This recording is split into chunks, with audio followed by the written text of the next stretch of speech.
திமுகவுடைய அனிதா ராதாகிருஷ்ணன் இடுப்பை பிடிச்சி கிள்ளிருக்கிறாங்க. யாரோ கிள்ளிருக்கிறாங்க. பேரை மாத்தம் கேட்குறாங்களா? நேற்று இடுப்பை பிடிச்சி கிள்ளிட்டதாக ஒரு குற்றச்சாட்டு வச்சிருக்காரு. ஒரு காவல்துறையினர் அத்துமீறலில் ஈடுபட்டு இடுப்பை பிடிச்சி கிள்ளிருக்கிறாங்க. இடுப்பை வளைச்சி நெரிச்சு ஆடணும்னு சொல்லியிருக்கிறாங்க போல. அது ஒரு பெரிய கம்ப்ளைண்டாக இருக்கு. அதற்கு பிறகு பார்த்தீங்கன்னா விளாத்திக்குளம் எம்எல்ஏ மார்க்கண்டேயனுக்கு 15 நாள் சிறை, அதாவது தூத்துக்குடி குற்றவியல் நீதிமன்றம் தற்போது இப்போ 15 நாள் அவங்களை வந்து ரிமாண்ட் பண்ணியிருக்கு அப்படிங்கிறத பார்க்குறோம். இதற்கு இடையில நேற்று நடந்த மிகப்பெரிய கூத்து இருக்குல்ல, அது சாதாரண கூத்து இல்லை, வேற லெவல் கூத்து நடந்திருக்கு. அது என்னென்ன கூத்து அப்படிங்கிறத விரிவாக பார்க்கலாம். வாங்க வீடியோக்குள்ள போகலாம். நான் உங்கள் ஏங் தாத்தா.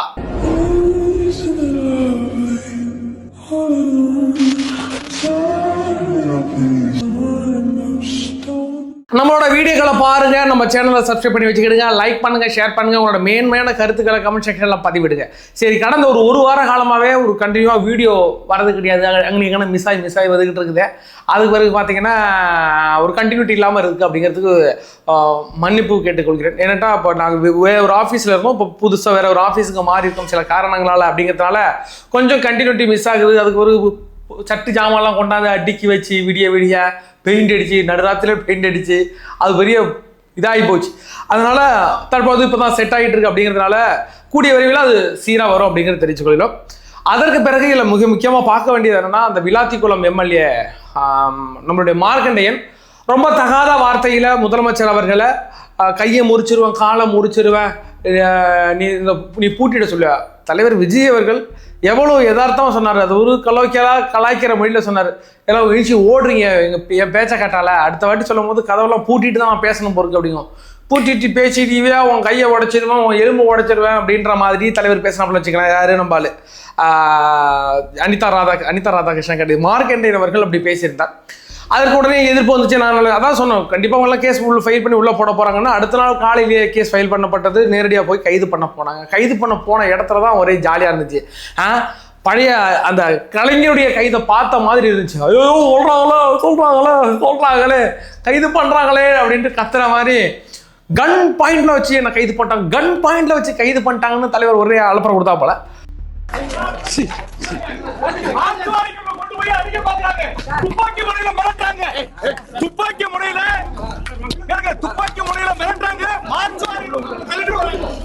அதற்கு பிறகு பாத்தீங்கன்னா மறுபடியும் வந்து அவருடைய மனைவி வந்து பேசுறதாக இருக்கட்டும், இன்ஸ்ட்ரக்ஷன் மூலமா 6 மணிக்கு கைது பண்ணி கொண்டு போயிட்டாங்க.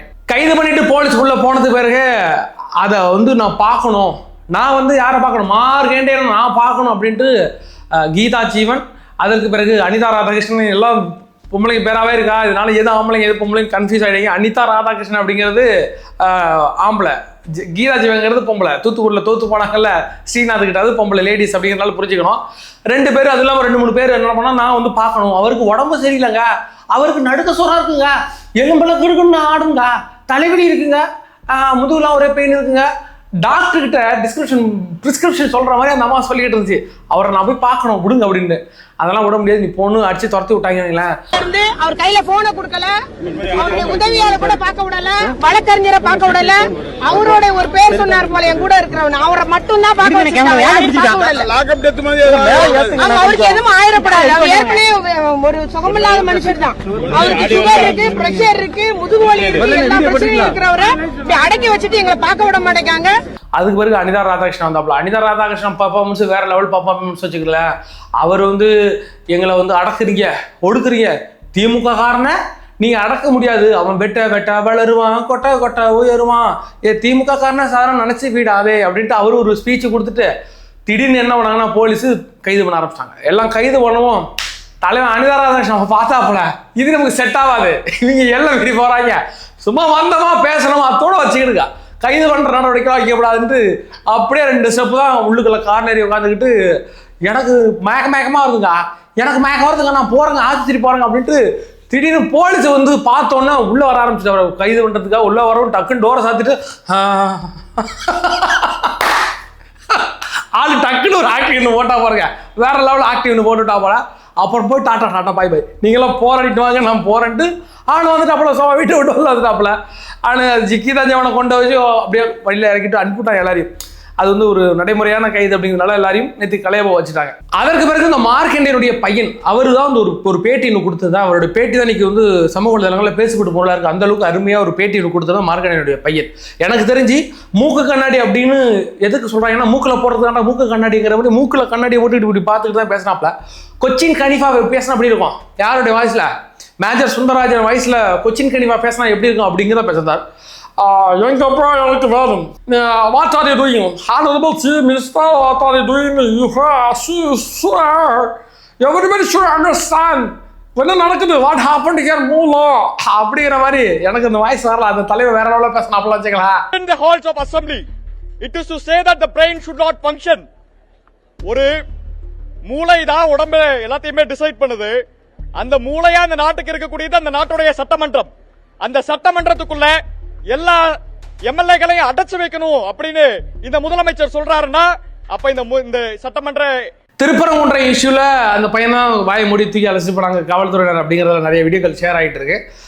இப்போ இதுல நம்ம என்ன பார்க்க போறோம், எதற்காக இந்த திமுக இந்த தோரணையை கையில் எடுக்கிறாங்க அப்படின்னு பார்க்கணும்ல. ஏன்னு கேட்டீங்கன்னா திமுக எதிர்கட்சியாக இருக்கிறது எப்பயுமே சொல்லிக்கிட்டு இருப்பாங்க. திமுக எதிர்கட்சியாக இருக்கிறது தான் ரொம்ப பலமாக இருக்கும், ஆளுங்கட்சியாக இருக்கிறத விட எதிர்கட்சியாக இருக்கிறது ரொம்ப அதிகமாக செயல்படுவாங்க அப்படிங்கிறது பொலிட்டிக்கல் வட்டாரங்கள்லாம் பேசிக்கிட்டு இருக்கோம்.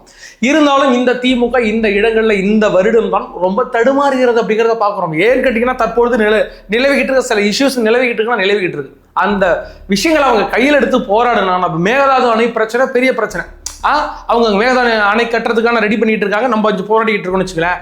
இந்த இடத்துல இந்த திமுக மேகதாது அணைக்காக ஒரு பெரிய போராட்டம், இதே அனிதா ராதாகிருஷ்ணன் கீதா அவங்கெல்லாம் வந்து ஒரு பெரிய போராட்டத்தை ஏற்படுத்தியிருந்தா அது கவனம் ஈர்த்திருக்கும். பாரா திமுக காரணம் சாதாரணமா இல்லடா அப்படிங்கிற விஷயத்த மக்கள் உணர்ந்திருப்பாங்க, ஏதோ போராடிக்கிட்டு இருக்காங்க அப்படின்னு. ஆனா இந்த விஷயத்தெல்லாம் அவங்க கையில் எடுக்க மாட்டாங்க. வேற இஷ்யூஸ் நடந்துட்டு இருக்கு, அதெல்லாம் எடுத்து வச்சாதான் மக்கள் பார்ப்பாங்க, பரவாயில்லப்பா இவங்க அரசியல் பண்றாங்கன்னு. இவங்க என்ன பண்ணிட்டு இருக்காங்கன்னா முதலமைச்சரை நீங்க கெட்ட வார்த்தையில திட்டுறது, ஏற்கனவே சிவாஜி கிருஷ்ணமூர்த்தி பல ஆட்கள் இதை மாதிரி திட்டிட்டு இருக்காங்க. இப்போ புதுசா ஒரு குரூப்பை இறக்கி விட்டுருக்காங்க. இந்த புது குரூப்லாம் யாருன்னு பாத்தீங்கன்னா எம்எல்ஏக்களா இருக்கிறாங்க. அனிதா ராதாகிருஷ்ணன் பேசுறார், மார்க்கண்டேயன் பேசுறார், ஆபாசமா பேசுறார், ரொம்ப அக்ரெசிவா வன்முறையை தூண்டுற மாதிரி பேசுறாரு அப்படிங்கிறது கவனம் இருக்கிறது. இதை வந்து உடனே தாவேகா வந்து கைது பண்றாங்க, கொண்டு போறாங்க. கடந்த முறை அனிதா ராதாகிருஷ்ணன் பெயில் வாங்கிட்டு வந்துட்டார் உடனே. ஆனா இன்னைக்கு மார்க்கண்டேயன் உள்ள போயிருக்கிறார்.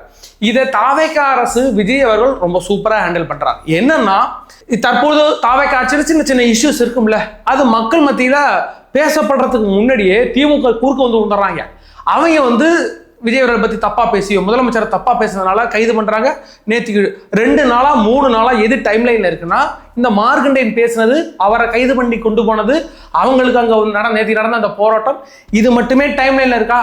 திமுக காரங்க கூட இப்ப என்ன நினைக்கிறான்னா இது தப்பு தான், முதலமைச்சரை வந்து அப்படி பேசக்கூடாது, அது தப்பு தான், கையை உடைப்பாங்க கால் உடைப்பேன் பேசுறது தப்பு தான், அதுக்கு தான் கைது பண்ணியிருக்காங்கன்னு அவனே தன்னை தயார்படுத்திக்கிறான். இது தப்பு தான் அவனால சாக்ரிஃபைஸ் பண்ணிக்கிறான். அப்படிங்கிற பட்சத்துல திமுக காரங்களே இதை ஒத்துக்கிறாங்க, இவங்க பண்றதெல்லாம் தப்பு அப்படிங்கிறது. அப்போ தெரிகிறதா யாரு நல்ல பொலிட்டிக்கல் பண்றா அப்படிங்கிறது தெரியுதா? என் ஆட்சியில நடக்கிற சின்ன சின்ன தவறுகள் கூட மக்கள் மத்தியில சென்று சேரக்கூடாது அப்படின்னு யாரு நினைப்பா அப்படின்னு பாத்தீங்கன்னா அந்த ஆளுங்கட்சி நினைக்கும்.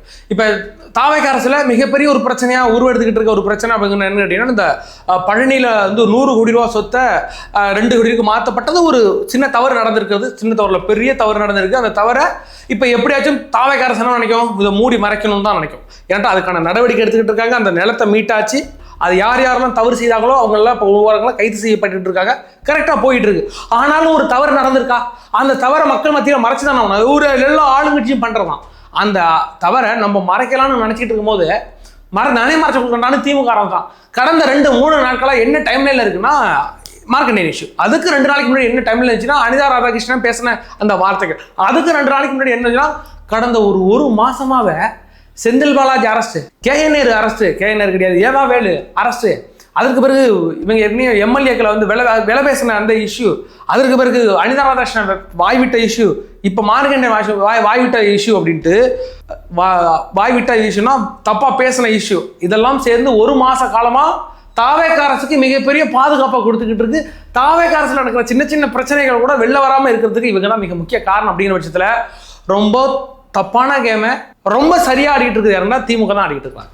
இந்த இடத்துல அவங்க எப்படிப்பட்ட அரசியல், நீ என்னடா அவங்களுக்கு டிப்ஸ் கொடுத்துருக்காங்க அப்படிலாம் நினைக்காதீங்க. இது அவனுக்கு கால் வாங்க மாட்டானுங்க. முக ஸ்டாலினுக்கே இந்த ஒரு புரிதல் இல்லை, அறிவு இல்லை. நீங்க ஒரு சாதாரண மனுஷனா இருக்கிறீங்க. திமுக காரன், சாதாரண ஒரு திமுக காரனை பார்த்தா நான் கேள்வி கேட்கறேன். இந்த நேரத்தில் நீங்க என்ன மாதிரியான பொலிட்டிக்கலை பண்ணணும் ஒரு எதிர்கட்சியா அப்படிங்கிறது உங்களுக்கு நல்லா தெரியும். அரசு மேல உள்ள குற்றங்களை எடுத்து வச்சு நான் பேசுறேன், இல்லடா அந்த பழனியில நடந்த விஷயத்தையே நான் எடுத்து வச்சு பேசுறேன்டா, நான் ஒரு போராட்டத்தை அறிவிக்கிறேன்டா அப்படின்ட்டு நீங்க எடுத்து வச்சு பேசி 2 நாள் போராட்டத்தை அறிவிச்சிங்கன்னா அது ஒரு கலக்கத்தை ஏற்படுத்தும் தாவேக்காவுக்கு. இது கலக்கத்தெல்லாம் ஏற்படுத்தாது. சும்மா ஜாலியாக என்ஜாய் பண்ணிட்டு இருக்கிறாங்க பசங்க. யாரு தவறா பேசினாலும் கொண்ட ஜெயிலில் போடும். ஏன்னுட்டா இதே இடத்துல மாரிதாஸ் அவர்களை கைது பண்ணும் போது நம்ம வருத்தத்தை தெரிவிச்சோம், அது சரியில்லைங்க. இதை வேற எந்த பத்திரிகையாளர் மீது நீங்க கைது நடவடிக்கை எடுத்திருந்தாலும் நாங்கள் எதிர்த்து கேள்வி கேட்போம். ஒரு சாதாரண மனிதன் எதிர்த்து கேள்வி கேட்டுட்டா அவனை நீங்க கைது பண்ணா கண்டிப்பா எதிர்த்து கேள்வி கேட்போம். ஆனா கைது பண்ணிட்டு இருக்கலாம் யார? திமுகவோட எம்எல்ஏக்களை. கடந்த காலகட்டங்களில் ஒரு எம்எல்ஏவை கைது பண்ணிட்டாங்கிறது கேட்கறது ரொம்ப அறுதல் மாறிது. திமுக ஆட்சி காலங்களிலோ அதிமுக ஆட்சி காலங்களிலோ ஒரு எம்எல்ஏவை கைது பண்ணிட்டாங்க அப்படிங்கிறது ஒரு பெரிய விஷயமா பார்க்க போனால் அப்படிலாம் நடந்ததே கிடையாது. எனக்கு தெரிஞ்சு ஒரு எம்எல்ஏவை கைது பண்ணி உள்ள கொண்டு வச்சதா எனக்கு ஞாபகம் இல்லை. அப்படிங்கிற பட்சத்தில் இப்போ பாருங்களேன், அனிதா ராதாகிருஷ்ணன் கைது பண்றாங்க, மார்க்கண்டேனை கைது பண்றாங்க, செந்தில் பாலாஜி கைது பண்றதுக்கு துரத்திட்டு ஓடிட்டு இருக்காங்க, ஆள் எஸ்கேப்பு. ஏவா வேலை கைது பண்றதுக்கு ஓடிட்டு இருக்காங்க. இந்த ஆட்சி பொறுப்பேற்று 2 மாசம் நிறைவடையில ஒரு 4-5 எம்எல்ஏக்கெல்லாம் கைது பண்ற நடவடிக்கை வரைக்கும் போயிட்டாங்க. அப்படிங்கிற பட்சத்துல அடுத்த 5 வருஷமும் துரத்தி திமுக எம்எல்ஏக்களை வேட்டையாடுவதுதான் தாவேக்காவுடைய தலைவர் விஜய் அவருடைய மிகப்பெரிய பிளானா இருக்கிறது. நான் ஏற்கனவே சொல்லிட்டேன், அதிமுகவை அடிச்சு உடச்சி கலைக்கிறது அப்படிங்கிறது ரொம்ப ஈஸி. ஏன்டா அது ரொம்ப டேமேஜா இருக்கு, அதை ஈஸி உடச்சி கிடைச்சிடலாம். ஆனா திமுகவில் இருந்து ஒரு 4 எம்எல்ஏக்கள் 5 எம்எல்ஏக்களை உருவ முடியுமானா உருவ முடியாது, வரமாட்டாங்க. திமுகவை அடிச்சு உடைக்கிறது கஷ்டம். ஆனா தலைவர் விஜயருடைய பொலிட்டிக்கல்ல இந்திய வரலாற்றிலேயே எந்த ஒரு ஈவில் டெவில்னு வச்சுக்கலாம், ஒரு பொலிட்டிஷியன் டெவில் பொலிட்டிஷியனா நான் விஜய் தான் பார்க்குறேன். ஏன்னு கேட்டிங்கன்னா, ஒரு கட்சியை நேரடியாக எதிர்த்து அடித்து ஜெயிச்சு அவரை ஜெயிச்சுட்டு உட்கார வச்சிட்டாரு. இன்னொரு கட்சியை நான் அவர் பேரை கூட சொல்ல மாட்டேன், அதிமுகங்கிற பேரை கூட சொல்ல மாட்டேன்ட்டு அதை அப்படியே ஓரமாக வச்சிருந்தாரு. ஆனால் அந்த கட்சி உடஞ்சி சுக்குநூறாக போயிட்டு, அதுக்கு மிக முக்கிய காரணம் நம்மளால வச்சுக்கலாம். அதுலேருந்து இப்போ இருக்கிற ஆட்களையும் உருவிட்டு இருக்காரு. பக்கத்தில் திமுக இருக்கு, அது ஆல்ரெடி அடித்து உடச்சி வச்சாச்சு. இருந்தாலும் இன்னும் நான் பிரேக் பண்ணுறேன்ட்டு அதில் ரொம்ப ஆக்ரோஷமாக செயல்பட்டு இருக்க எம்எல்ஏக்களை எல்லாரையுமே இப்போ கைது பண்ணுறாங்க. கைது பண்ணுவதன் மூலம் அந்த கட்சி கொஞ்சம் கொஞ்சமாக கலக்கும். இது போக நீங்க வேணா குறிச்சு வச்சுக்கிடுங்க, திமுகவுல இருந்து 5லேருந்து 10 எம்எல்ஏக்கள் வரத்தான் போறாங்க. ஆனா அது இப்ப கிடையாது. ஆட்சி முடிகிற ஒரு 4 வருஷம் முடிஞ்சது பிறகு கடைசி 1 வருஷத்துல இருந்து அந்த எம்எல்ஏக்களை எங்க நோக்கி வருவாங்கன்னா இதுக்கு பிறகு இங்க இருந்தா செட் ஆகாது. ஏன்னு கேட்டீங்கன்னா, இப்படி ஒரு அக்ரஸிவான ஒரு பொலிட்டிக்கலை சமீப காலத்துல யாருமே பண்ணல. ரெண்டா ஜெயலலிதா ஒரு அம்மா அந்த பண்ணிச்சு, அதுக்கு பிறகு அதுமே உள்ள வந்துச்சு. அக்ரெசிவான பொலிட்டிக்கல்லாம் தேவை கிடையாது, நானும் உன்னை தொட மாட்டேன், நீ என்ன தொடாது அப்படின்ற மாதிரி தான் ஜெயலலிதா கருணாநிதி எல்லாம் இருந்து வந்தாங்க. அதுக்கு பிறகு இப்போ எடப்பாடி பழனிசாமி ஸ்டாலின் இவங்களும் இப்படி தான் இருந்து வந்தாங்க. ஒரு இப்படின்னா நாகரிகமான அரசியல். நீ என்ன இது நாகரிகம்லாம் கிடையாது, இதுதான் அநாகரிகம். நீ திருடுறத நான் கேட்க மாட்டேன், நான் திருடுறத நீ கேட்காதான் தான் இருந்து வந்தாங்க. ஆனால் இப்போ பார்த்தீங்கன்னா விஜய் அவர்கள் எடுத்திருக்கிற இந்த பொலிட்டிஷியன் அப்படிங்கிறது வந்து பார்த்தீங்கன்னா சமீப காலமாக இந்திய வரலாற்றிலே பிஜேபிக்காரங்க பண்ணிட்டு இருக்கானுங்களே. ஆனால் இந்த அளவுக்கு அக்ரெசிவாக பண்ணலை. ஒரு மாநில கட்சியில் உள்ள உட்காந்துக்கிட்டு எல்லாரையும் அடிச்சு உடச்சி இன்னைக்கு பயத்தில் மொத்த திமுகவும் பயத்தில் இருக்கு. திமுக எம்எல்ஏக்கள் பயத்தில் இருக்கிறாங்க. இன்னைக்கு நம்ம ஏதாச்சும் வாய விட்டா தூக்கிடாங்க பொறுக்கு அப்படின்ட்டு அமைதியாக இருக்கிறாங்க. இதை கண்டிச்சு பார்த்தீங்கன்னா நம்மளுடைய குளத்தூர் முன்னாள் எம்எல்ஏ முக ஸ்டாலின் அவர்கள் ஒரு அறிக்கை விட்டிருந்தாரு. அதுக்கு பிறகு அவருடைய பையனான உதயநிதி ஸ்டாலின் ஒரு அறிக்கை விட்டிருந்தாரு. அதுக்கு பிறகு முக ஸ்டாலினுடைய தங்கச்சியான கனிமொழி ஒரு அறிக்கை விட்டிருந்தாங்க. இன்னும் துர்கா ஸ்டாலினும் கிருத்தியா உதயநிதியும் அறிக்கை விட்டுருந்தா ஒட்டுமொத்த குடும்பமே அறிக்கை விட்டுருக்கு நம்ம சொல்லி முடிச்சிருக்கலாம். எதுக்கு இவ்வளோ நீளம் பேசிக்கிட்டு இருக்கணுங்களா? ஒட்டுமொத்த குடும்பம் தான் இன்னைக்கு திமுக இருக்குது. இவரெல்லாம் அறிக்கை விட்டுருந்தாங்க. அதில் வந்து பார்த்தீங்கன்னா இது பழிவாங்கும் நடவடிக்கை, இது வந்து கீழ்த்தன்மையான ஒரு அரசா இருக்குது, இந்த அரசு வந்து திமுக காரனை அடக்க பார்க்குது, ஒடுக்க பார்க்குது, இதனால சும்மா இருக்க மாட்டோம், பொறுமையா இருக்க மாட்டோம், நாங்கெல்லாம் யார் தெரியுமா ஃபயரு அப்படின்ற நமக்கு கதை ஓட்டுருக்குன்னு வச்சுக்கலாம். அதெல்லாம் ஒரு மண்ணாங்கட்டியும் கிடையாது. திமுக காரனை போட்டு பொழந்துக்கிட்டு இருக்காங்க தாவேக்க அரசு. உங்களால் என்ன பண்ண முடியுது? உங்களால் ஒன்றும் பண்ண முடியாது. ஏன்னு கேட்டீங்கன்னா, இதை மாதிரி ஆட்களை வாயை அடக்கி வைக்க முடியல உங்களால். உங்களுக்கு கீழே உள்ள எம்எல்ஏ ஏதோ ஒரு விமர்சனத்தையே ஏற்றுக்கொள்ள முடியாத அரசு இந்த தாவேக்க அரசு. கொஞ்ச நாள் வெக்கமான சூடு சொன்னா இருக்காமா உனக்கு கனிமொழியை கேட்குற கேள்விக்கு பார்த்து சொல்லுமா? அதாவது ஒரு முதலமைச்சரை கையை உடைச்சிருவேன், காலை உடைச்சிருவேன், நீ பூட்டிட்டு வெளில போயிடுவியா? தொட்டு பாரு அந்த மனுஷனை, நீ தொட்டு பாருன்ற. கரூர் விஷயத்திலேயே உங்களால் தொட முடியாததுக்கு ஒரே காரணம், உங்களால் அந்த இஷ்யூ ஹேண்டில் பண்ண முடியல. விஜய்ன்ற நபரை உங்களால் சீண்ட கூட முடியாது, தொட்டு பார்க்க முடியாது. எப்போ அந்த மனுஷன் சாதாரண கட்சி தலைவராக இருந்த காலத்திலேயே கரூர் இஷ்யூவில் உங்களால் தொட்டுக்கலாமே, ஒரு எஃப்ஐஆர் போட்டுக்கொண்டீங்க. அப்பயே அந்த பயம் உங்களுக்கு இருக்கிறது. இப்பொழுது அவர் முதலமைச்சர், முதலமைச்சர் உங்களால் திட்டிட முடியுமா? ஏதோ இது மாதிரி லூசுத்தனமா கொஞ்சம் கூட அரசியல் புரிதல் இல்லாத போன ஒரு 5 வருஷத்துக்கு முன்னாடி வரைக்கும் அதிமுகவில் குப்பை ஓட்டிட்டு இருந்த மார்க்கெண்டை வச்சுக்கிட்டு ஏதோ 4 வார்த்தை இந்த மாதிரி தப்பிலித்தனமா பேச கொஞ்ச நாள் யோசிப்பாங்கல்ல. ஒரு எம்எல்ஏ இருக்கக்கூடிய ஒரு பொது இடங்களில் பேசணும். என்னதான் இருந்தாலும் ஒரு முதலமைச்சர் 1000 கருத்து வேறுபடுக்கலாம். உனக்கு முதலமைச்சர் எனக்கு முதலமைச்சர் அவர் அப்படி பேசலாமா அப்படின்ற ஒரு எண்ணம் இல்லாம அப்படி பேசுறாரு அப்படிங்கிறதுல திமுக உங்களை மாதிரி ஆட்களை பேச யூஸ் பண்ணிக்கிடுது. இத்தனை நாள் வரைக்கும் சிவாஜி கிருஷ்ணமூர்த்தி யூஸ் பண்ணிக்கிட்டு இருந்த திமுக இப்போ எம்எல்ஏக்களே யூஸ் பண்ணிட்டு இருக்கு. நீ திட்டு விஜய் அப்படி திட்டு. ஏன் அனிதா ராதாகிருஷ்ணனை கூப்பிட்டு கண்டிச்சிருக்க மாட்டாங்க? அனிதா ராதாகிருஷ்ணன் 2 வாரத்துக்கு முன்னாடி இந்த வார்த்தைகளை விட்டுருந்தார். தேவையில்லாத அவன் இவன் அப்படி இப்படி அந்த நடிகை வார்த்தைகளை விட்டார்ல.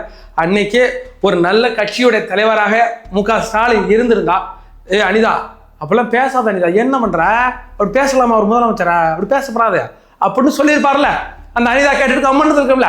அதெல்லாம் கண்டிக்காதனாலதான் இன்னைக்கு இந்த மார்க்கெண்டியன் மாதிரி ஆட்கள் கையை முறிப்பாங்க, காலம் முறிப்பாங்க. வேணா பாருங்க, ஒவ்வொரு நாளும் இதே மாதிரி வார்த்தைகள் வந்துகிட்டே இருக்கும். கொண்ட வச்சு எல்லாரையும் அரெஸ்ட் பண்ணி உள்ள வச்சிருந்தோம்னா நாளைக்கு ஏதாச்சும் திடீர்னு ஒரு இஷ்யூ ஆயிடுச்சு போறீங்களா, சட்டமன்றத்தை கூட்டி பெரும்பான்மை நிரூபினானா திமுக இருக்கிற பாதி பேர் ஜெயில இருப்பாங்க, யாரும் வரமாட்டாங்க. நம்ம ஈஸியாக ஜெயிச்சுட்டு போடலாம். இதெல்லாம் நல்ல வாய்ப்பு. அதுக்கு அடுத்த வருஷம் ஏதாச்சும் இதை மாதிரி பெரும்பான்மை நிரூபிக்கணும். எங்களுக்கு பெரும்பான்மை 100 இருந்தால் போதுங்க. இருக்கிற திமுக எம்எல்ஏ பாதி பேர் ஜெயில இருக்கிறான், அதிமுக பாதி எம்எல்ஏக்களை தாவாக்கள் இருக்கிறான். எங்களுக்கு என்ன பிரச்சனை? சந்தோஷமா ஆட்சி நடத்தலாம், 5 வருஷம் ஆட்சி நடத்தலாம். இது ஒரு மேட்ரா? தலைவர் விஜய் அவர்கள் இதை மாதிரியான நடவடிக்கைகளை துரிதப்படுத்த வேண்டும். சாதாரண ஒரு திமுக தொண்டன் மேல கை வைக்காதீங்க, அதெல்லாம் தவறு. ஏன்டா ஒரு ஏற்கனவே 2-3 பேரை கைது பண்ணிருந்தீங்க, அதெல்லாம் தவறு என்று நாங்களும் சொல்லியிருக்கணும். இது ஒரு மென்டல் இஷ்யூ உள்ள ஆப்பிள் நிறுவனத்தில் வேலை செஞ்ச பையன், அதெல்லாம் ஒரு தூக்கி விட்டு போயிட்டே இருக்கணும். ஆனா எம்எல்ஏக்கள் மேல கை வைங்க, முன்னாள் அமைச்சர்கள் மீது கை வைங்க, முன்னாள் முதலமைச்சர் மேலே கைங்க சப்போர்ட் பண்ணுவாங்க. நாங்களும் சப்போர்ட் பண்ணுவோம், உங்களுக்கு ஜாலியாக என்ஜாய் பண்ணி உங்களுக்கு நாங்கள் சப்போர்ட் பண்ணிட்டு வீடியோ போட்டுட்டு இருப்போம். ஏன்னு கேட்டீங்கன்னா அவரெல்லாம் தண்டிக்கப்பட வேண்டியவர்கள். கடந்த காலகட்டங்களில் மிக மோசமான அடக்குமுறைகளை எங்கள் மீது ஏவியவர்கள். திமுக வைத்து ஒரு வார்த்தை கேள்வி கேட்டா கொண்டு உள்ள வச்சுருவாங்க. மீன் போட்டவனை கைது பண்ணது இந்த திமுக. கன்னியாகுமரியில் ஒரு வயசான பாட்டி முக ஸ்டாலினோட போட்டோவோட செருப்பு போட்டு அடிச்சுது அந்த அம்மாவை தனிப்படை வச்சு தேடி இருந்த திமுக. அதை வீடியோ எடுத்த இளைஞரை கைது பண்ணி 15 நாள் சிறையில் வச்சிருந்தது திமுக. இவங்க எல்லாம் இன்னைக்கு என்ன பேசுறாங்க? கருத்துரிமை பத்தி பேசுறாங்க. செருப்படுத்து அடிக்கிறவங்க எல்லாம் கருத்துரிமை பேசுற திமுக. இதே சவுக்கு சங்கர் எத்தனை முறைகள் சவுக்கு சங்கர் மேல 1000 விமர்சனங்கள் இருக்கலாம், 1000 கருத்து வேறுபாடுக்கலாம். ஆனா ஒரு பத்திரிகையாளர் அவரை கொண்டு நீ உள்ள வச்சிருந்தியா இல்லையா? உள்ள வச்சிருந்து எவ்வளவு சித்திரவதை செய்தார்கள். அவருடைய அம்மா இறப்புக்கு மிக முக்கிய காரணம் இதே திமுக. பத்திரிகையாளர் வராகி மீன் போட்டவன். அப்புறம் இந்த இடையில இந்த